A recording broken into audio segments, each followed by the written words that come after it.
नमस्कार. बऱ्याच वेळा संत, सत्पुरुष, मुनी, तीर्थंकर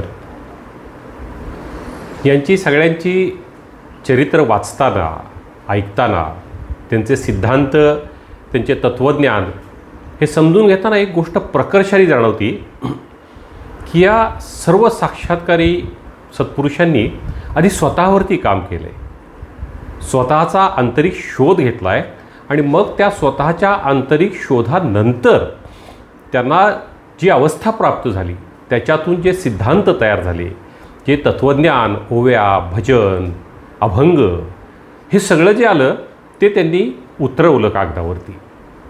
पण यातली महत्त्वाची गोष्ट अशी आहे की त्यांनी ते स्वतः आचरणात आणलं, स्वतः त्याचा अनुभव घेतला आणि मग जे अनुभवलं, आचरणात आणलं ते त्यांनी आपल्यासमोर मांडलं. मग आता ही आपली जबाबदारी नाही का की त्यांनी काय आचरण केलं आहे आणि ते आचरण करून त्यांनी जे मांडलेले सिद्धांत ते नुसते तोडपाठ करायचे आहेत का, त्याचं नुसतं पाठांतर करायचं आहे का नुसतं बुद्धीमध्ये मला किती ज्ञान आहे, मला किती त्या विषयाबद्दलचं सखोल ज्ञान आहे एवढंच म्हणायचं आहे.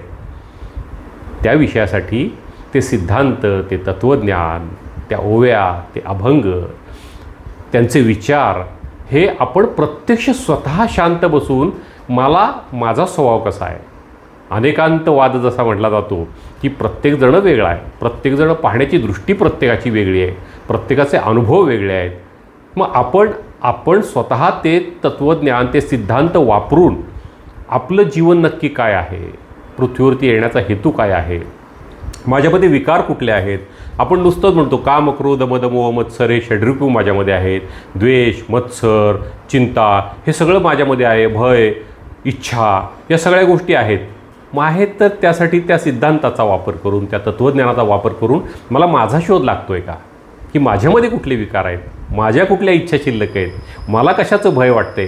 आणि मग या सगळ्याचा अभ्यास आपण स्वतः जेव्हा करायला लागू, स्वतः जेव्हा त्याचं आचरण करू, तेव्हा आपल्याला कळेल मग की हां, नक्की आपल्याला या संत पुरुषांना काय म्हणायचं होतं. मग त्याचा अंदाज येईल. अन्यथा मग नुसतं ते पाठांतर राहील, आपलं ज्ञान आपण सगळ्यांसमोर देत राहू की मला हे माहिती आहे, पण माझ्या जीवनामध्ये मात्र मला ती आनंद अवस्था काय आहे, ती सुखदुःखे समेकृत्वा ती अवस्था काय आहे, ती शांतता काय, ते समाधान काय, हे मला मग कळणार नाही ना. आणि ते कळायचं असेल तर मला ते सर्व विचार मला कृतीत आणले पाहिजेत आणि मला अनुभव घेतला पाहिजे की योग्य काय, अयोग्य काय, सत्य काय, असत्य काय, अंतिम सत्य काय.